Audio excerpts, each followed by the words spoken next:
Good evening, my spooky friends. Got a few really cool stories tonight. Doing something a little different because tonight we have a themed video. It is stories in the woods. I grew up out in the forest and I always have that special spot in my heart for them, even though they always creeped me out pretty badly. Want to send a huge, gigantic thank you to the authors who allowed me to use their stories for this video. I'll put all of their Reddits down in the description below. Make sure you go check them out, give them some upvotes. And if you like my stories, hopefully you give it a like, subscribe, leave a comment below. Usually I respond to all of them. Unless it's something weird, then I might not. But that's enough of me talking. You have a great night, and I hope you enjoy the video. My father had recently bought a cabin with his brother in upstate New York in the Adirondack Mountains. My father has always been a huge hunter for almost the entirety of his life. He and his brother wanted a new fuel for hunting. The hunting in Newton Ransom, Pennsylvania became stale for the both of them, and they wanted a new thrill for their hunting adventures. The cabin they purchased was 4 miles up a huge mountain that was named Page Mountain. The mountain was far away from any sort of civilization. Not even the radio worked that far up there. Anyone who visited was completely alone with themselves, with no help to be found if something bad were to happen. Starting in spring of 1983, my father and uncle spent almost every weekend that summer preparing for the hunt coming up that November.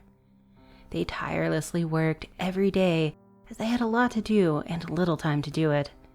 They had to split firewood for warmth, build gates for security, create trails to walk on, and make repairs to the cabin.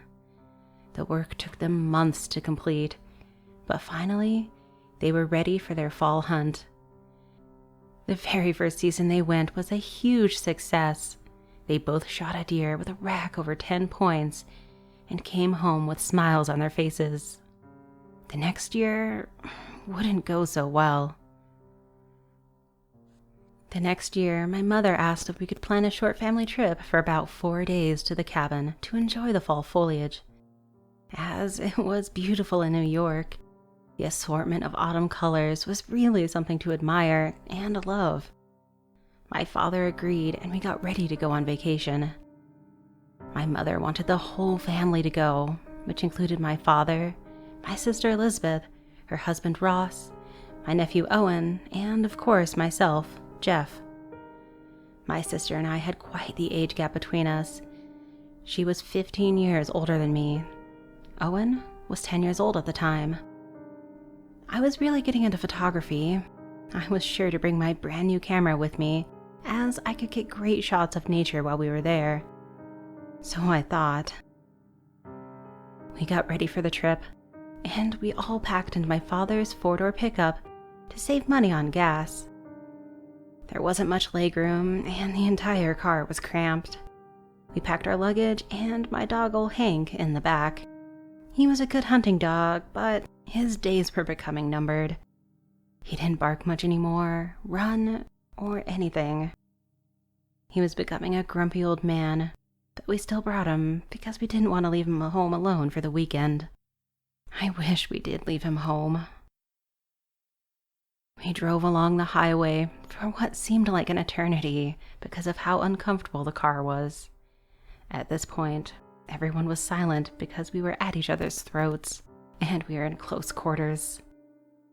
Not a sound can be heard the whole ride except for the staticky radio playing country music.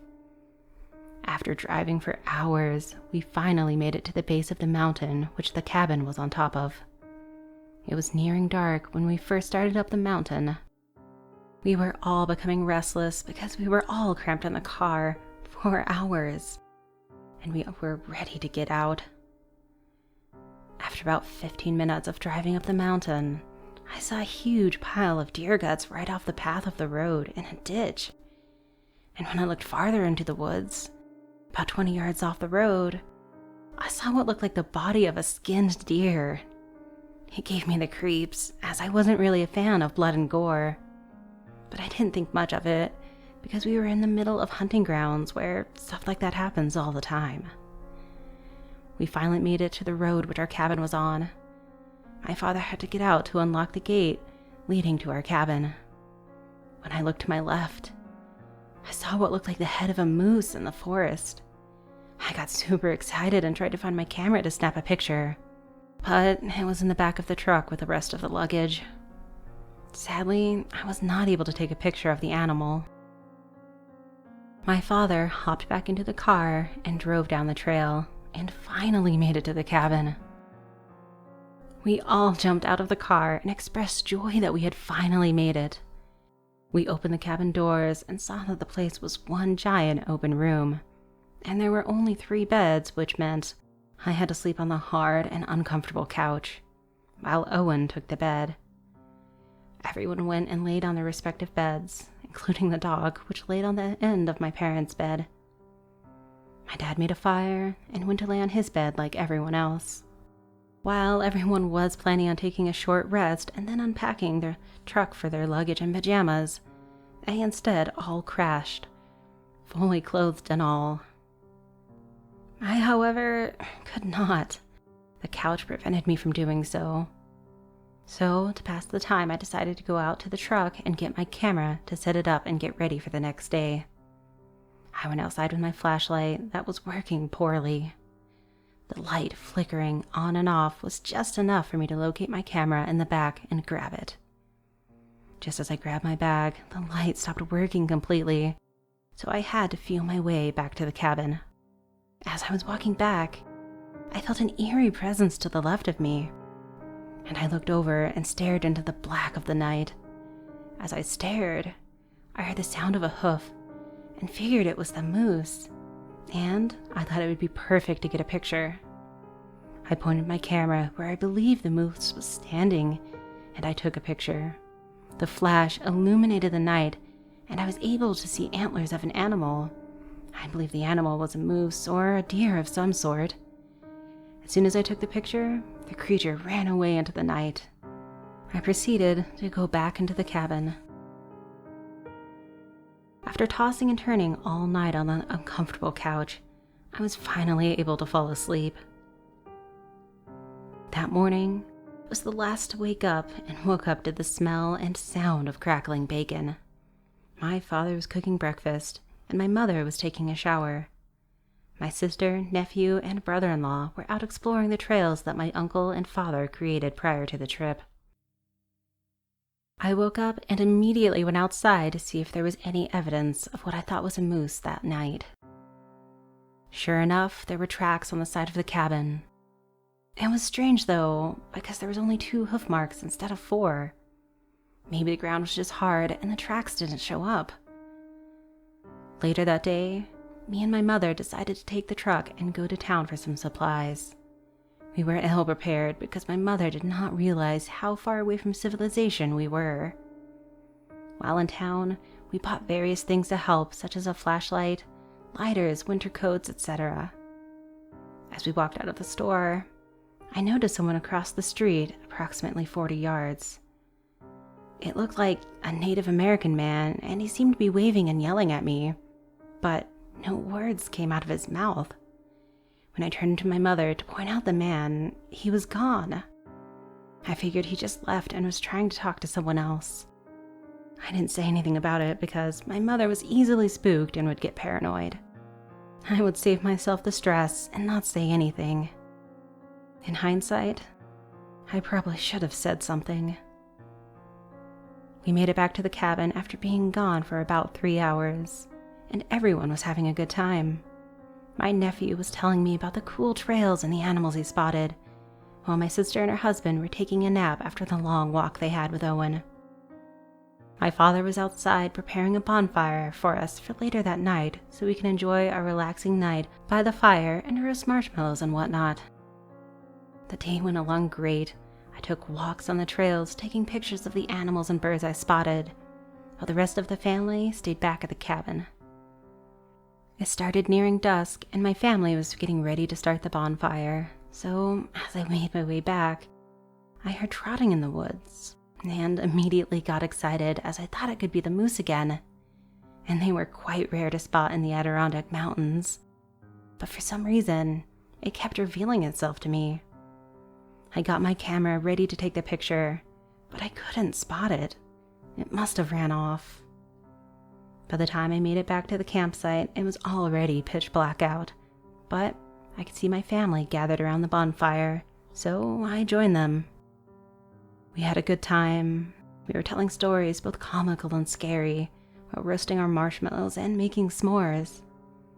We eventually grew silent, and the only thing we could hear was the crackle of the fire and the roasting of the marshmallows, until we heard a grunt from the woods, which immediately excited my father as he pointed his flashlight in the direction of the grunts. As soon as the light flashed in the direction of the grunt, we heard trotting, and slowly, the trotting became silent as it made its way further into the woods. My mother, being paranoid and spooked, freaked out and demanded that everyone go back into the cabin. We all tried to reassure her, telling her that it was just a moose or deer and not to be worried. After we tried to convince her, we couldn't shake her, and we made our way back inside to the cabin. We went to our respective beds, and I went to my couch. When I went to bed that night, I finally adjusted to the couch and was able to get some sleep. During the night, I woke up to go outside to the outhouse, and when I opened the door to the cabin, the Native American I saw that day prior was outside, and it seemed like he was waiting for me. This time, I got a good look at his face. He had long black hair with feathers sticking out of it. His face was covered in what looked like war paint, and he had a glare that pierced my soul. He motioned for me to follow him. For some unknown reason, I felt so compelled to go with him, and I have no idea why. He took me to an old trail that had overgrown and was hard to travel on. Whenever I asked him where we were going, he would not answer and stayed completely silent and had no response. After what seemed like an hour of walking, he pointed to some loose dirt and made a gesture of what seemed like he wanted me to dig. When I asked him why, he became more intense with his actions and got angry, so I dug with my hands into the dirt. After I dug for about 10 minutes, I felt something. It felt like skin, but something was wrong with it.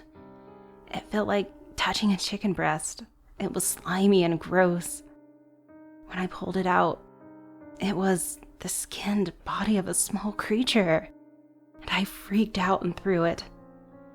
When I looked at the Native American, he began to freak out and yelling in his native tongue while making gestures to leave.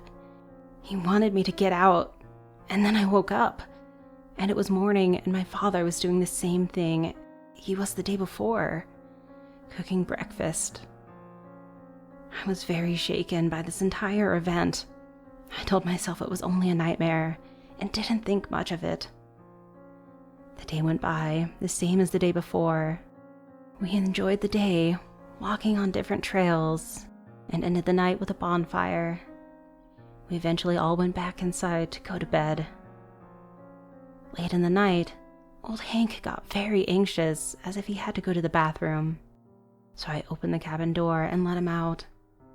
When I was out there, I figured I would go to the bathroom too, and made my way about 30 yards over to our outhouse.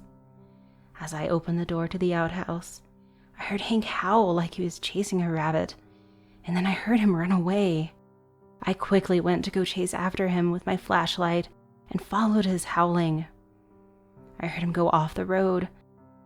I was chasing him on to an old path that was overgrown and hard to follow. I couldn't keep up with his running because I had to make my way through the grass and the other obstacles there were in the way of the path. I was having deja vu because I felt like I knew where I was going. After a while, his howling stopped, but I continued along the path. After about 30 minutes of following this path, I got really paranoid and scared because I recognized it all too well, as if I was here before. Eventually, I came across loose dirt. I remembered the dream. I dug and dug and dug, and I found old Hank, completely gutted and skinned. I screamed in terror. I heard what sounded like my mother screaming for help. I ran to her, trying to avoid the trees and rocks as I ran. I heard her voice getting closer and closer. I yelled out for her to come to me, but there was no response. I turned the corner of a huge rock, and I saw it. It was screaming for help and sounded exactly like my mother. I became paralyzed as I stared in fear at this creature towering over me. It was standing about 10 feet tall, with antlers and the head of a moose. But its head was completely skinless. It was pure white bone. The creature stood on its hind legs, and its 2 front legs were long, with 3 long claws at the end of them. Its body had hair everywhere, like a normal moose, except for its chest area. It was completely hollow. I saw directly into its body, but there was nothing there, no organs or anything. Complete nothingness. It was just a skeleton of a chest. He swiped at me and I fell backwards and landed on a rock. I blacked out. I awake later in a dark cave. I turn on my flashlight for light. My head is throbbing and my brain feels as if it wanted to pop out of my head. I looked at the walls in front of me and I see stuff written in blood. "Help us, Jeff. Please help us." And slowly look around the whole cave. I notice there is blood everywhere. There are pools of blood on the ground. And I look up above me to see 5 bodies strung up and skinned. The cave was open, and I run for my life. My legs wouldn't stop even if I wanted them to. I run so fast, and I trip and fall and roll down an embankment, only to discover my cabin directly in front of me. I go inside, and the entire place is covered in blood, on the beds, everywhere. I once again hear my mother screaming for help, and it was relatively close. I look down the path, lit up by the moonlight, and I see it. I see the creature about 50 yards down the path, yelling for help in my mother's voice. It started to make its way toward me. I sprint to the truck with the keys. I struggle to get them into the ignition because my hands are shaking so much. The truck begins to sputter and won't turn on because of the cold weather. When the creature was right behind me, the truck finally started up. I hightail it out of there, putting the pedal to the base of the car. I look into the rearview mirror, and I see the creature running at inhuman speed. The thing was running almost as fast as my truck, until the truck shifted gears. I began to go faster, and I think I'm going to make it out. The creature became distant, and it was no longer in sight. I could no longer hear the sound of its trotting. I am home free. Then I see the gate, and it's locked. My heart sunk, because that was the only way out, and there is no way I can drive around this narrow road that the gate is located on. I get out of the car to unlock the gate. I get the key in and unlock it. I'm about to turn around and get back into my truck when I feel a slash across my back. I turn over and see the creature standing over me with blood dripping off its claws. I look into its hollow, lifeless eyes, and I knew it was the end. It then takes another swipe at my throat. I wake up in the cave that I escaped. Everything seemed so small, and I was towering above everything. I look down to discover my arms have turned into legs with claws, and my chest is exposed with nothing inside of it. I then felt nothing but pure hatred, and this feeling of insatiable hunger.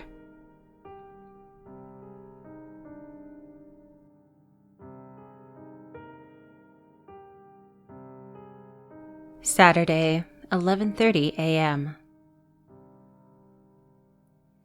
It was a sunny day back in 2013. My father and I have just woken up and were packing our bags for a camping trip that we were talking about for so long. Even though the sky looked completely clear, we decided to take a look at the weather report, which said the same. Both of us were very excited about this trip, since we haven't visited the forest in so long. We picked up our stuff, put them in our minivan, and rode off. The ride was very peaceful, although it felt like hours until we got there. Upon entering the woods, we noticed a sign that read, "Ongoing police search for missing girl. Enter at your own risk." Usually, this is a sign that would make people want to turn around and go back home. But we didn't come all the way here just to go back, so we ignored it and continued to drive. 1 p.m. Once we found a good place to park our van, we continued to walk on foot. After walking for a while, we started to feel uneasy. It was very quiet and just unnatural. We walked for about another 2 hours before we found a nice place to set up our camp. It was a clearing between 2 big trees, so it would give us more shelter and a nice shade from the scorching sun. 5 p.m. As of right now, we have our camp fully set, and we are getting ready to make some food. We had about 2 hours of daylight left. My father tried to start a fire, but weirdly enough, as soon as the flames would rise, the fire would be put out immediately. This was very weird, since there was not a single gust of wind or anything. We tried to make a fire multiple times, even in several different spots, but it just didn't work out. We decided to have canned food instead, as it was starting to get dark, and we were very tired. 7:30 p.m. My father decided to take a quick nap, while I stayed awake. For the time being, I got bored and decided to take a quick walk to the nearby pond, just to check it out. I made sure not to go far and left rocks behind me as a trail. The whole time, I felt like someone was watching me. It was really terrifying. As soon as I arrived at the pond, I sat down on the ground, just admiring the silence, clean air, and the sky full of stars. I was very tired, so I remember drifting off and probably falling asleep. 9 p.m. I woke up, not realizing what had happened. Suddenly, I noticed that I was completely wet, and a trail looked like I was dragged out of the water. But I didn't go into the water. This was all very weird. I was cold, scared. My father was probably worried sick. As I tried to remember where I came from, it all started to sink in. The rocks that I had left behind were gone, and everything around me was dark. I had no source of light. I was completely screwed. Knowing that I needed to get moving, I started walking in the direction behind me, which was the most logical way to go. After walking for a while, I noticed that I wasn't going to get anywhere like this. So I decided that I would find a spot to hunker down and continue walking in the morning. 2 a.m. A very strange dream woke me up. In the dream, I was walking alone through the woods when I saw myself laying on the ground. I suddenly raised my arm and stabbed the person on the ground. Myself. Then I woke up screaming, not knowing what had just happened. When I realized a knife was just laying on the ground, I picked it up, hid behind a tall tree. I didn't sleep until it was morning. 5:30 a.m. The sun started to rise. I was cold, shaking, and slowly starting to lose my mind.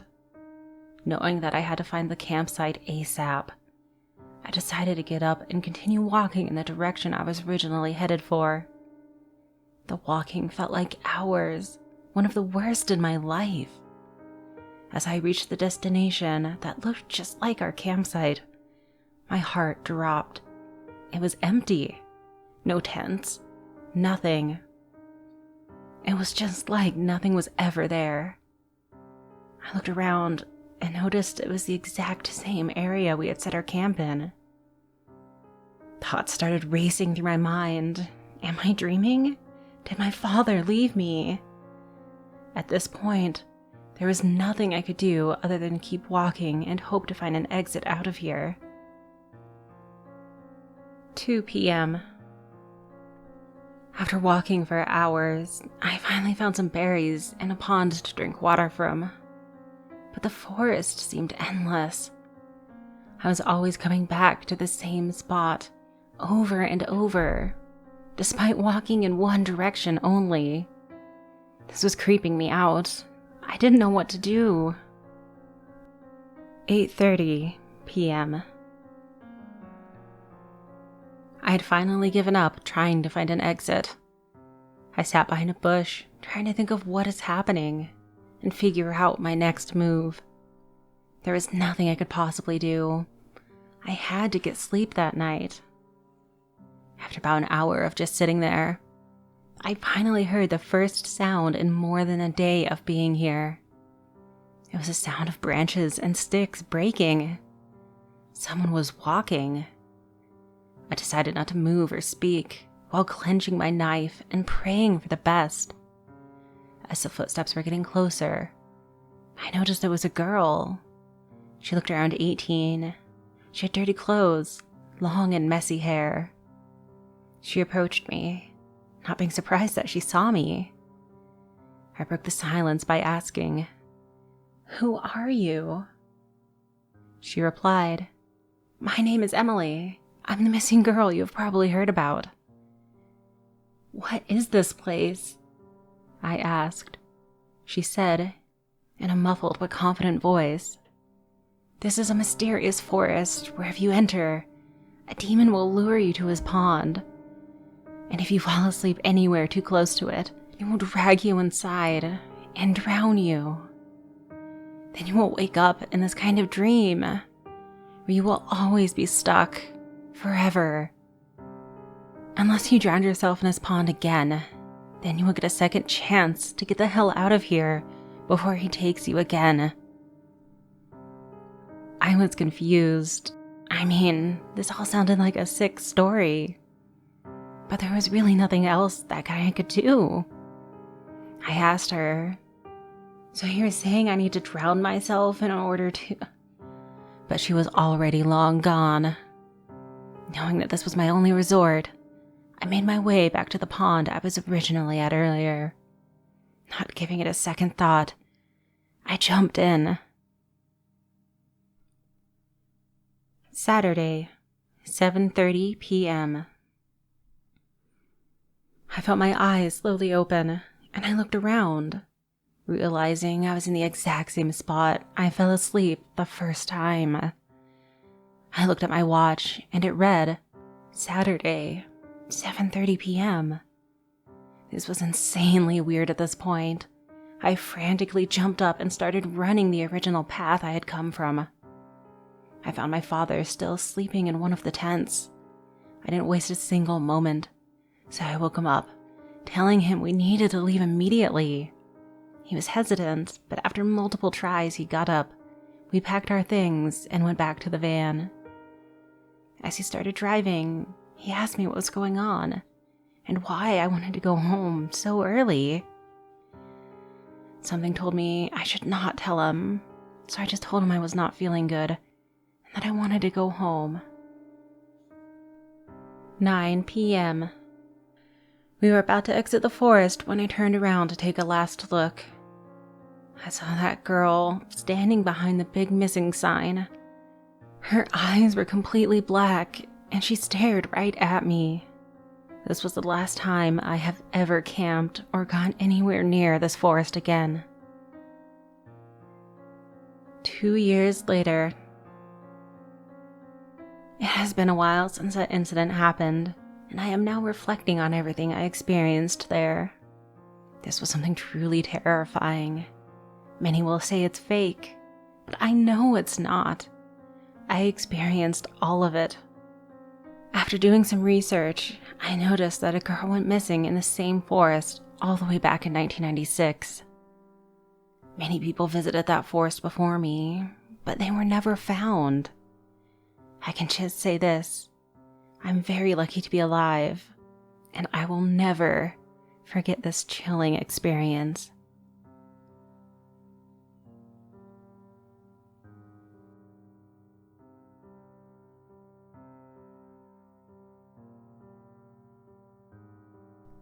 This is a true story that took place in the early summer of 2018. I was taking a camping trip off the Upper Peninsula. For non-US peeps, that is Michigan, and it's like 95% forest and wilderness. And I was on the trip with 3 of my friends, Isaac, Daniel, and Tim. We were driving up the Keweenaw Peninsula and decided to stay the night in the Porcupine Mountains. And we had already booked a campsite, so there was no point in not going. By the time we got to our campsite, it was about 7:15 and the sun was beginning to set. So we set up the tent quickly and got the fire started, and we'd been sitting around for maybe 2 hours when Daniel had to go to the bathroom. And since it was already dark, we had set up a buddy system for this scenario. So I went with him to the outhouses, which were about a 1/4 mile from the campsite, which was far enough that we couldn't quite hear Isaac or Tim, but we could still see the dim glow of the fire, and I had a flashlight, obviously, so I wasn't too afraid. But the porcupines are the kind of place that when you hear something, you can sometimes get curious and want to explore, and me, being a dumb idiot, went to explore some noises that didn't sound quite right. Now, I should probably add to the story the detail that we stopped at the store, run by members of the St. Croix Band of Chippewa, to get some wild rice and other foodstuffs, and we jokingly asked about any forest creatures that might lurk in the porcupines. The man we were talking to suddenly lost all joy and happiness in his face, and he seemed almost drained instantaneously, and after about 10 seconds of staring at us with no emotion, he said, "Be careful of what lurks there. I cannot tell you what horrors might necessarily await you there, but you may find yourself wishing you had never gone." We thought he was just messing with us a bit too, but it was still concerning nevertheless. In this area, great horned owls like to nest, and it's really rare to see them, but it's not rare to hear them. I heard an owl hooting in the distance, but it didn't sound right to me. So I asked my friend, who by now was done, and asking if we could head back, if he heard it. He said yes, and I thought nothing of it. "It's just an owl, no big deal. Please, let's go back to the site." I just couldn't shake the feeling that it was all wrong somehow. It just didn't sound like any owl I've ever heard. And I've been on multiple camping trips, and I've even volunteered at an animal shelter that got the few odd animals, even a few barn owls at one point, so I at least knew what an owl sounded like. This just sounded like it was distorted, almost fuzzy, like someone was using a megaphone to play an owl sound effect. We decided to get Isaac and Tim and investigate further. Once we got back to the campsite, we told them about the owl, and they were interested immediately. And we set out in the pitch darkness with 4 flashlights to search for the source of this noise. As soon as we got near the outhouses, we heard it again, and it was coming from the dense forested area to the left of us. So that's where we went. We made sure we remembered where we came from for when we needed to get back to camp. We had only made it about 200 feet into the woods when Isaac started complaining about hearing a really loud ringing in his ears. We thought he was just messing with us, because he doesn't act like that sometimes. But as we kept going, we figured out he was being serious, as we all got a strange ringing feeling in our ears. But louder than anything, we kept hearing that damn owl, almost as if it was taunting us. We had gone about what felt like half a mile into the woods, and we hit a clearing in the brush. So we decided on who has to look through. Guess who drew the short end of the stick?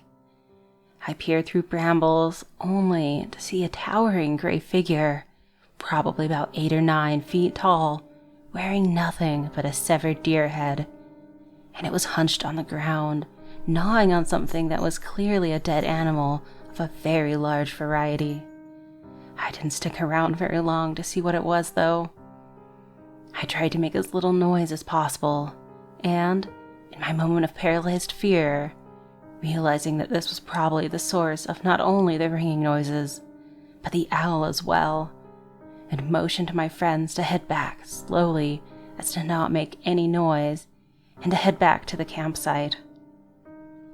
We all took a few steps back when I felt the usually good sensation of a dead branch under my feet starting to give way. A loud crack echoed through the stark quiet of the forest, and it was as if I just stepped on a landmine. Hell, I wish it was. And I would have to remember as the creature stopped chewing and rotated its head 180 degrees back towards us. After that, we all started running as fast as we could back to our campsite and stuffed our tent and camping gear into our car as fast as we could and drove the hell out of that cursed place. In the end, we couldn't muster up the courage to go back to any campsites in the area, so we just ended up spending the night wide awake in a Walmart parking lot. Because if there's one thing I'm sure of, it's that I'm not risking spending the night in the forest with a creature that might know I'm there as much as I know it's there.